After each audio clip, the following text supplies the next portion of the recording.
Okay, is the slide viewable at your end? We can view it, Dr. Chinmay. We are able to see it. You mean the full screen? Yeah. Not presenter mode, right? It's the broadcast has started. Okay. So I'll start the session. No, because I just want to confirm which screen are you showing.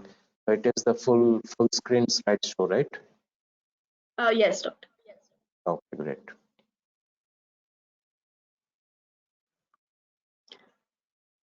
A very good afternoon and a warm welcome to everyone joining in today for the live webinar conducted by Manipal GlobalNxt University. My name is Aparna and I work as a Marketing and Communications Manager at Manipal Global Education Services, Bangalore.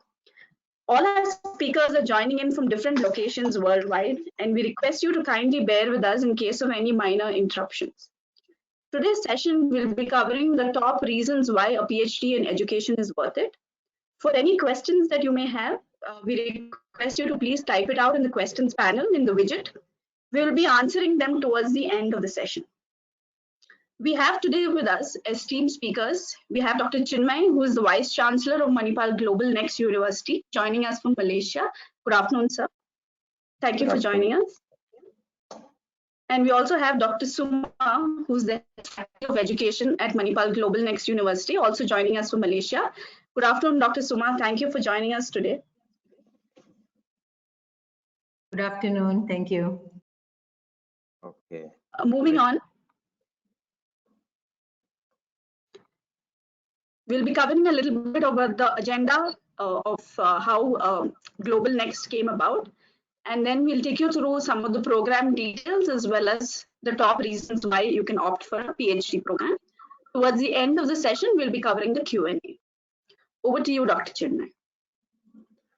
Okay, great. So thank you for the warm welcome. And again, I wish to thank all of you for taking time off to join this session. And I hope this will be a very informative session for all of you. And before starting, let me just set the context. And as you can see on the screen right now, I mean, Manipal is not new to all of you, I believe, and but not many might be actually aware about our global footprint, and that's what this particular slide talks about. Okay. Not many of you may know that we have almost 9 university campuses across the world, 3 of which are in India and 6 are outside India, right from Malaysia to Antigua to Nepal. Okay, and you can see all the campus snapshots here. And in Malaysia, if you notice from this particular slide, you would note that there are 3 campuses. One is, of course, in Melaka, which is a medical campus here in Malaysia. And the other one is actually shared by both of us, that is Manipal GlobalNxt University and Manipal International University. So the difference between these 2 universities is that Manipal GlobalNxt University specializes in delivering programs across borders, given our unique curriculum and pedagogy, whereas Manipal International University is a conventional campus-based education provider. And of course, the statistics here, if you can see, are speak for themselves. Not many of you may be aware that of these 400,000 plus alumni that is stated here, we have some very celebrity. Dr. Chinmay, sorry to interrupt you. Can be your volume is a bit low. Can you be a bit louder, please? Yeah. Just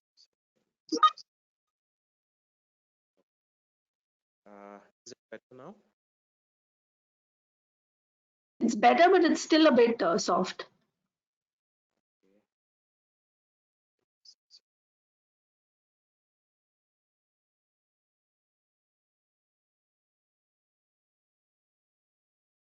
Let's try to see if I can improve volume a bit.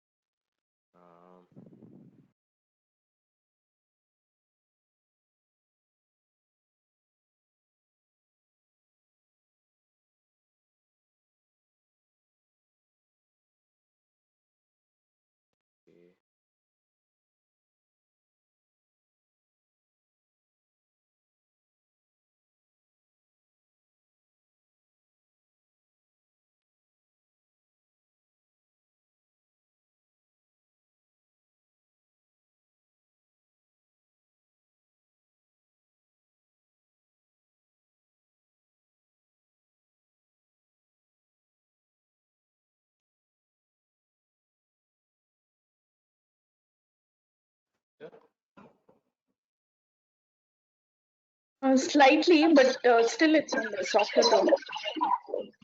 Just a second.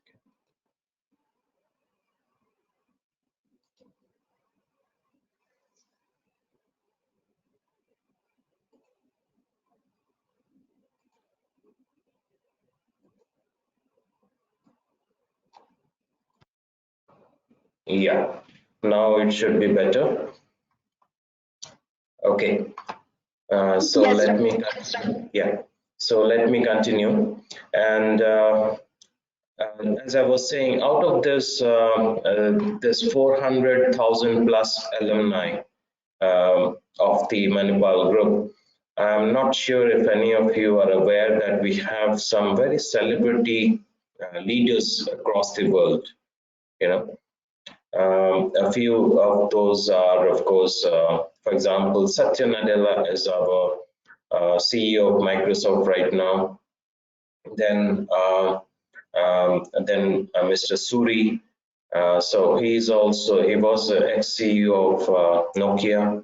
So and then there's a astronaut also who is Malaysia's first astronaut, in fact, Sheikh Muzaffar.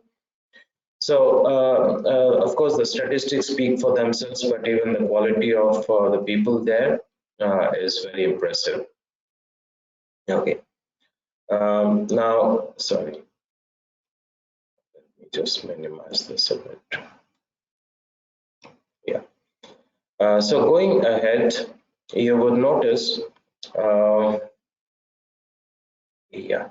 Okay, now let me talk about the university, which is Manipal GlobalNxt University, and we are here today to talk about this university and, of course, the PhD education program, right?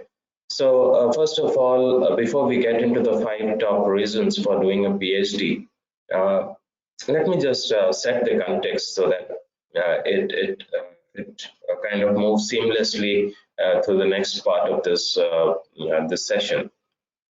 So you would notice that Manipal GlobalNxt University was actually born out of the vision of 20 of the top 200 universities across the world who came together and set it up as U21 Global back in 2001.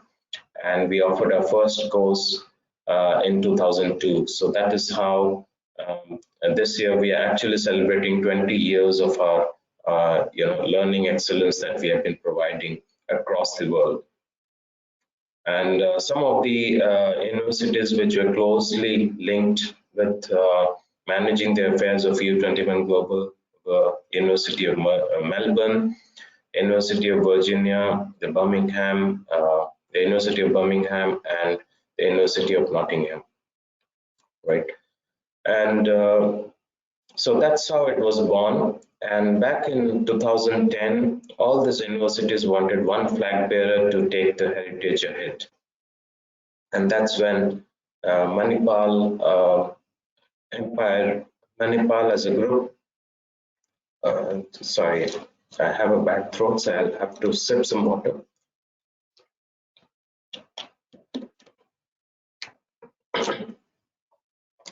So that's how Manipal volunteered, and that was the birth of Manipal GlobalNxt University. So from U21 Global to Manipal GlobalNxt University, so we moved from Singapore to Malaysia and set ourselves up as a full-fledged university in Malaysia. And since then, we have crossed 10 years in Malaysia. So that's again a landmark year. In 2012, in fact, we got the full university status. And that's how we have been making a difference to the lives of 12,000 plus learners since 2001 across 72 countries and creating some compelling opportunities to learn and work. And the rough profile of our university has all the working people. We don't have any freshers. We believe in making a difference to the lives of people who are working and want to learn to further their professional careers, right? And talking about accreditation, of course, we are registered in Malaysia. So Of course, our programs are accredited in Malaysia by the nodal agency, which is the Malaysian Qualification Agency, known as MQA. Apart from that, our programs are also recognized across the world. For example, thanks to IQAS and WES, the two primary credentialing services in US and Canada. So they provide equivalence to our programs. And then, of course, we are members of some of the very reputed associations, as you can see here on the screen. And this includes the Association of Commonwealth Universities, Asian Association of Open Universities, and International Council for Open and Distance Education. Not forgetting EFMD, which stands for European Foundation for Management Development. And then in this very year, we were also bestowed with the topmost institution award, the Asia edition of the Golden Globe Tigers, right? So the good work that we have been doing over the last 20 years has earned us good recognition, as you can see from this slide. So now let us go into the 5 reasons why a PhD in education is worth it. And that's the central point of our webinar topic here. So I would actually hand over the proceedings to Dr. Suma, who heads our School of Education, right, to talk about it. So Dr. Suma, over to you. Thank you, Dr. Chinmoy. Am I audible? Yes, you are. Thank you. So thanks to the facilitators for the invitation. A warm welcome to our session on the PhD program at Manipal GlobalNxt University. Our PhD program that has been offered are for working professionals as well. Now, before going to the 5 reasons, I will just say that once you join our program, you will face many exciting challenges and discover that this program is quite different from your undergraduate study, because you will focus much deeper on a topic compared to a range of broad disciplines. You will also have a faculty mentor who will serve you as an advisor and guide you through your program of study. Now, the top reasons: first one, an opportunity to transform society through new knowledge and innovations. Transferable skills leading to leadership qualities. So whatever topic you have chosen, you will move on in your career and go on to serving the community, as well as become a leader wherever you are. Pathway to long-term career goals. Gain competencies to be resilient and problem solver. And the final one, of course, there are more, a chance to achieve intellectual pursuits and collective goals in the academic community. So you will become a player in the academic scholarly community as well. Yeah, so just building upon these, in fact, the reason we are actually discussing about the top reasons for doing a PhD, it is not just the title. What this particular slide tells you is that you have to go beyond that. So of course you will get to use a doctor as a prefix to your title, but it has more to do than that. Okay, so by that we basically mean that when you're actually wanting to do a PhD, first you must understand that it is not about just writing some 40,000 words and putting together your thoughts and trying to kind of do a defense, and that's it. Not that. What we are trying to say here is that you must find the reasons that will drive you to this achievement. Okay, for example, in a typical thesis, and Dr. Suma can add to this, I mean, the thesis is the final of course, the final document that tells you that yes, that's your work. But more than that, the way you approach the thesis and needs to be broader in perspective. In other words, all research, essentially you must have understood by now that PhD has to do something with research. Okay, and for this research to take place, the first step that a PhD scholar or a PhD learner needs to start with is to find what is the problem, because the research can only happen when you know what is the problem. So Dr. Suma can tell you what all goes into identifying the problem. It is not just about, you know, some thought comes to your mind and you say that yes, I will go after it. Okay, so the whole idea is identify a researchable problem and then approach it with solid survey of already the research that has been done in that area, find the research gaps, and then you say, okay, my research is going to fill up this gap. So that is the approach one needs to take. And what these 5 points are telling you is that, yes, through this problem identification of research problem or the analysis that you do later, the first bullet point, if we see, it can be as powerful as transforming the entire society.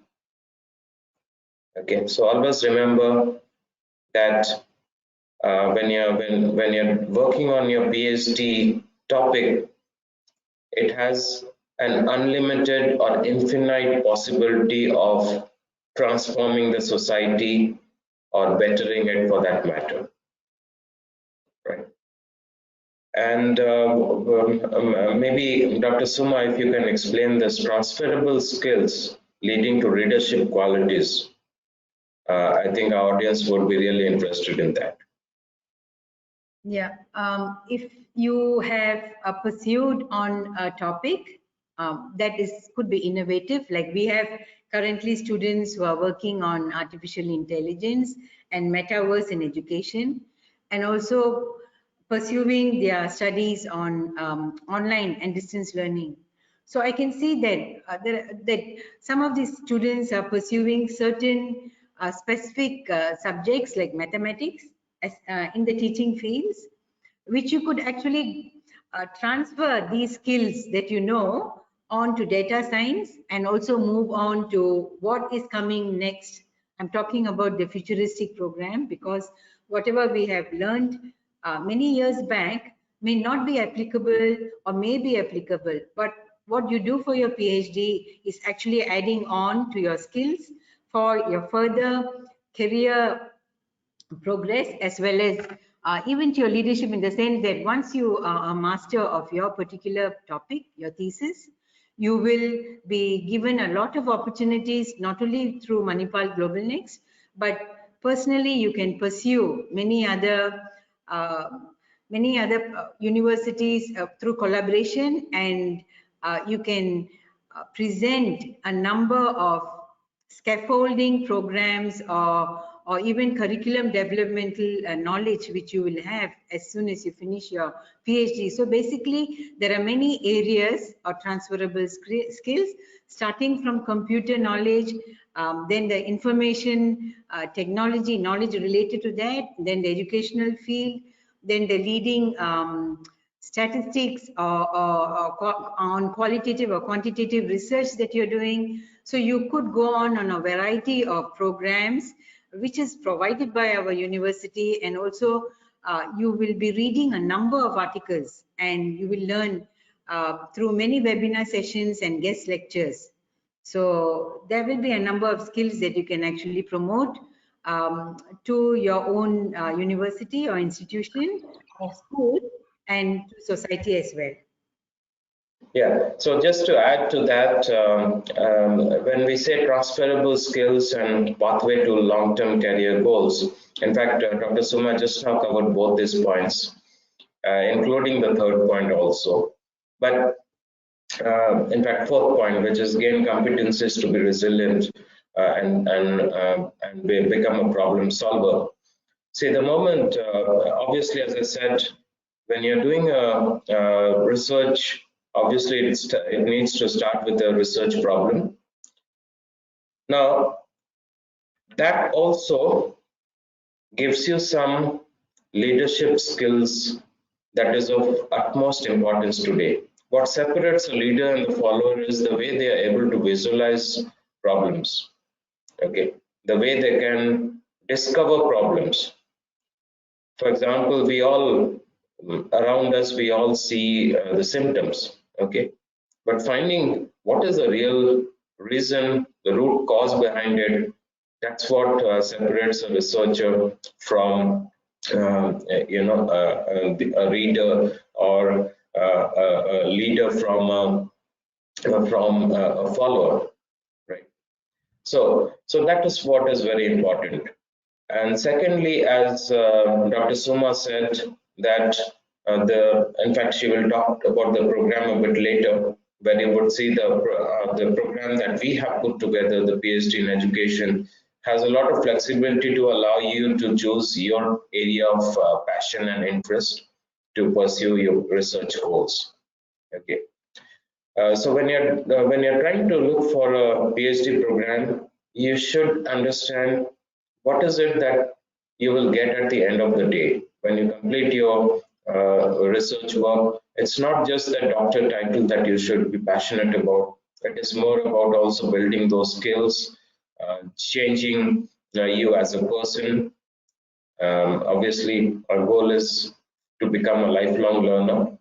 And one more very important point I would also like to highlight here is what a PhD program should teach you is to learn how to learn. That's a very important phrase. I'm not sure how many of you have come across that phrase. See, in life around us, we always feel the need to know about something or learn about something. But how to learn is a structured process, and you should know how to discover the learning. Okay, so that is also very important, and a PhD program actually teaches you that, because first of all, it allows you to identify the real root cause problem, and second is, of course, it will tell you how to approach in an unbiased manner. Approach the problem in an unbiased manner. That is very important. Okay, and once you do that, then you can analyze it further. As he said, you can do a lot of we cover a lot of analytical skills, and like you have quantitative research, qualitative research framework that you can apply to different research problems. At the end of the day, you can actually come up with findings and conclusions that are very relevant to the society, to the institutions around you, and even your professional life, right? So these are the five, top reasons. As Dr. Suma said, there might be many more, but for the sake of paucity of time, and we just thought we'll choose the most important five that people generally miss out when they think about a PhD program, right? So continuing, Dr. Suma, can you talk about the program a bit? So let me just cover this. Yeah. So, for example, here we are talking about the eligibility criteria. Of course, the first thing you should know is the PhD in education that Manipal GlobalNxt offers is minimum 3 years duration. It is obviously meant for working professionals with certain career goals, as you can read on the slide. I'm not repeating that, but yes, a master's degree or equivalent is required from an entry perspective. So you need to have a master's degree to come into this program. And yes, we do offer lateral entry to people who do not have masters. For example, they can enroll into an MEd program, Master in Education program, and Master of Education program. And if they satisfy some CGPA criteria, they can actually save 1 year from PhD, because after doing first year of MEd, they can actually move straight into the second year of PhD and continue their work. So that's how this lateral entry mode also is available to people who are looking for that kind of an entry. Yes, about this, Dr. Suma, over to you. Yes, so thanks, Dr. Chinmay. So our program modules, we have 2 stages. Stage 1, research foundations, and stage 2, research thesis. This whole program will last for 3 years, and year 1, you will go on to learning research skills, research process and academic writing, research design and methodology. Now, if you look at PhD, our PhD program, during the first year, as soon as you join, you will be told to read a number of articles, and at the same time, to start thinking critically on analyzing and reviewing or promoting some idea that you have. And this you will highlight the philosophy later in at the second stage, research design and methodology, where you will highlight the philosophical underpinnings of your research and present specific research design choices and also updated literature. So we usually look at literature, unless it's a historical perspective, we will look for somewhere between 2018 to 2022. And most of our work, we follow global educational standards. We ensure that our students look at the research design that is most applicable to your topic. And you are the master of your study, in the sense that you will decide the topic that you're passionate. What we will, as a facilitator, a mentor, what we will do is to guide you to make sure that your research is not only valid for the present time, it is also going to be useful in future for many academics. So you have the opportunity to also tweak your topic to something that we could give you some input to make it better. So research process and academic writing, research design and methodology, we do have students who actually come in and with their own ideas, and if they're quite strong about their topic and they know where they're heading to, and once we see that kind of independence, then the student can go ahead. Students who are not very sure on how to start a topic, then definitely we will be there to facilitate. And usually I do one-to-one, and any facilitator who comes here will be definitely talking to you one-to-one and trying to make sure that you go through these 2 processes. One is academic writing. That is quite stringent because you need to know how to actually critically analyze and also to review as many articles as possible from based on your topic that you have chosen. So we will guide you on that. We will also take you through the library on how you need to search for the article that you need to go through, and where you can find them, and also try to register yourself on very important global platforms like ResearchGate and Google Scholar. And so we will take you through the whole process during stage 1. And stage 2, research thesis. Now this is a very important one, because stage 2 is where the dissertation or your thesis is the significant stepping stone that takes you further in the advancement of your career. And so this is the capstone project, your thesis 1 proposal, and your writing, your written work, that is your final thesis. And the degrees are awarded once the examination committee reviews your work, both your defense proposal and your final thesis. So stage 1 and stage 2 will take 3 years. And all along, you will have many questions to ask. And so we will definitely try to help as much as possible with guest lecturers, as well as with many of the members from Manipal itself, who are experts in their own topics, and I've conducted many webinar sessions. So I think that will not be a problem at all. And you will come to network with many people, not only locally, but also globally. And the global networks are from various countries. Our students are from many places. And I can see that how students in some of the batches actually start collaborating, and they have their own meetings in Zoom platforms. So there's a lot of peer learning and collaborative learning as well, to speeden up and to learn from each other as well. I think that's very important, because when you publish papers, you can go for collaborative publishing, which is happening now, and many of them look for authors, peer authors, and so this is a chance for you to publish papers towards the end of the year. And 2 or 3 questions people asked me was, will I get help for publishing papers? I can always reckon you that when you read more than 20 to 50 journal publications, you will already know what you have to write. And of course, we will help you to publish the paper, and also guide you to experts in those topics, so that if you have chosen a topic that needs help, and the person will be ready to help you from within the university, and also people that we know. You can also suggest people, so the option is open. Yeah, thank you.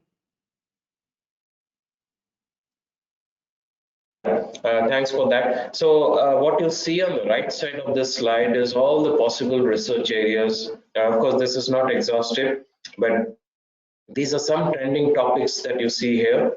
And of course, we will not restrict you from any other topic as well. So it is completely your choice. But yes, you have to justify whether the topic that you have selected is rigorous enough for a PhD level of research.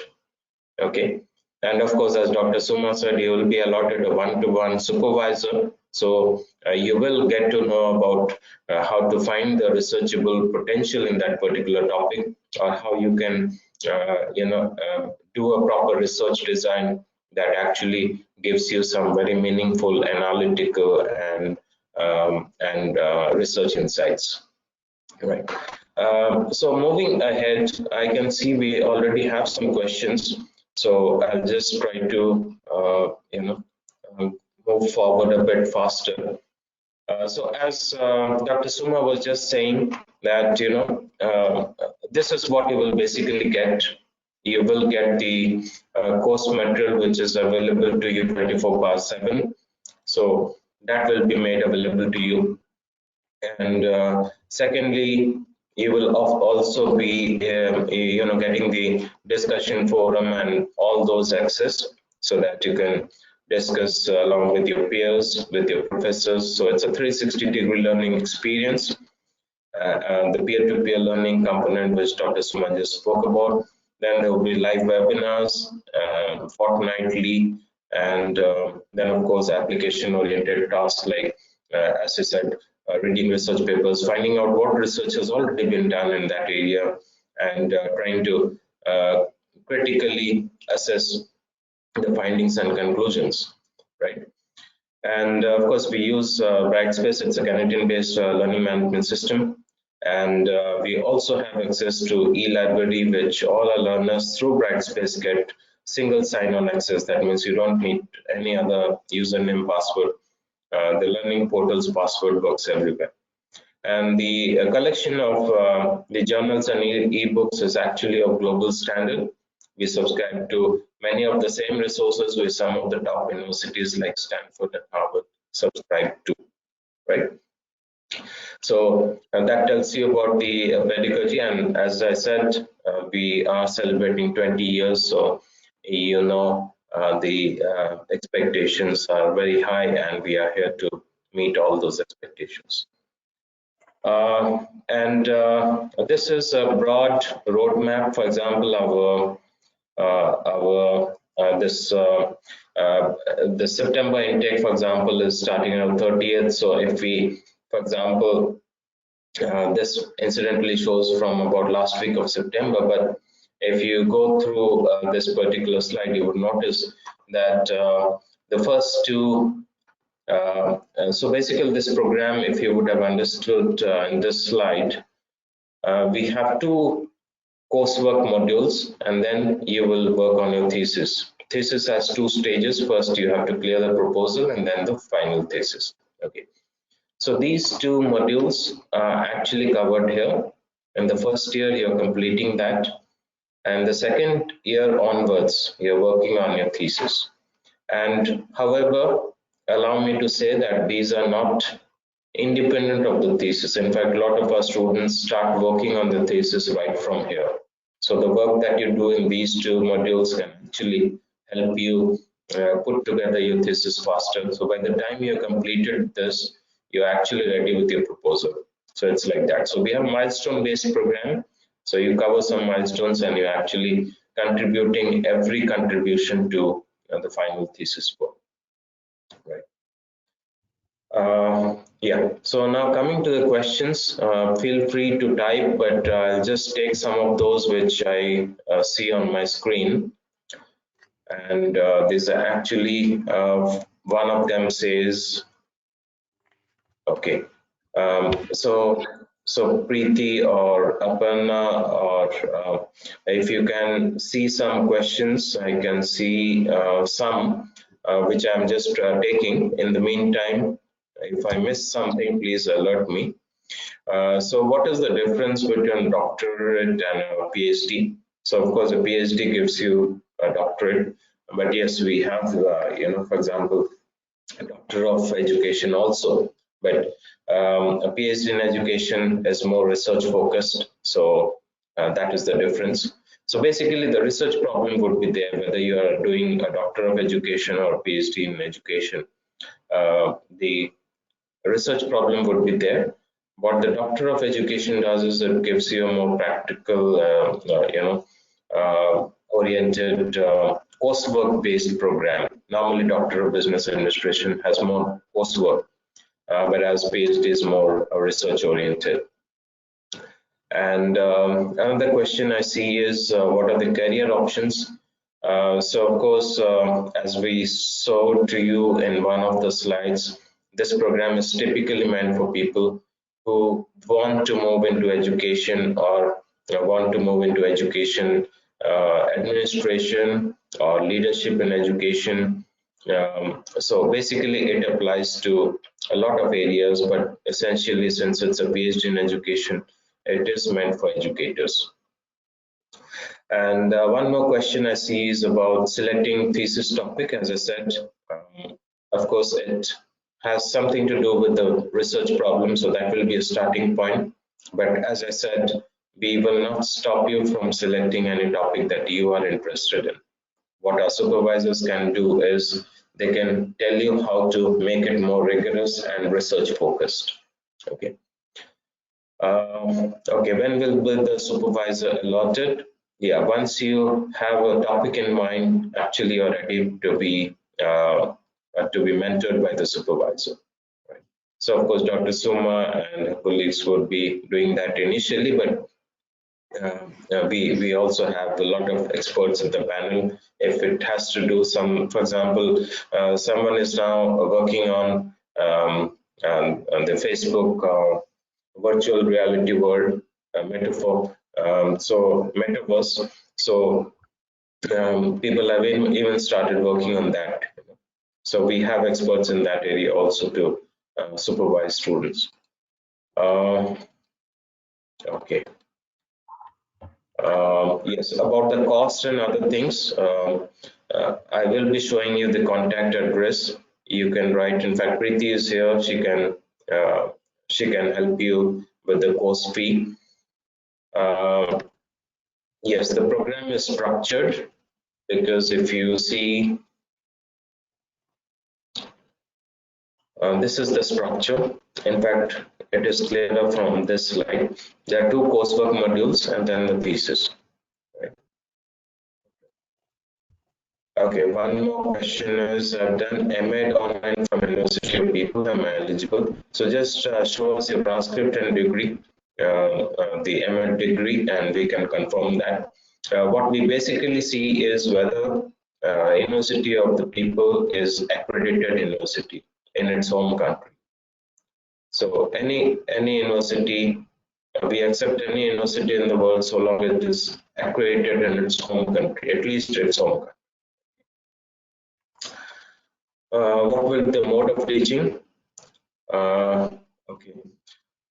So yes, the mode of teaching, I think Dr. Suma has explained properly. You have online, in fact, if you see this particular slide, so you would have access to all this online course material, discussion forum, and there would be live webinars. So these basically summarize the mode of delivery.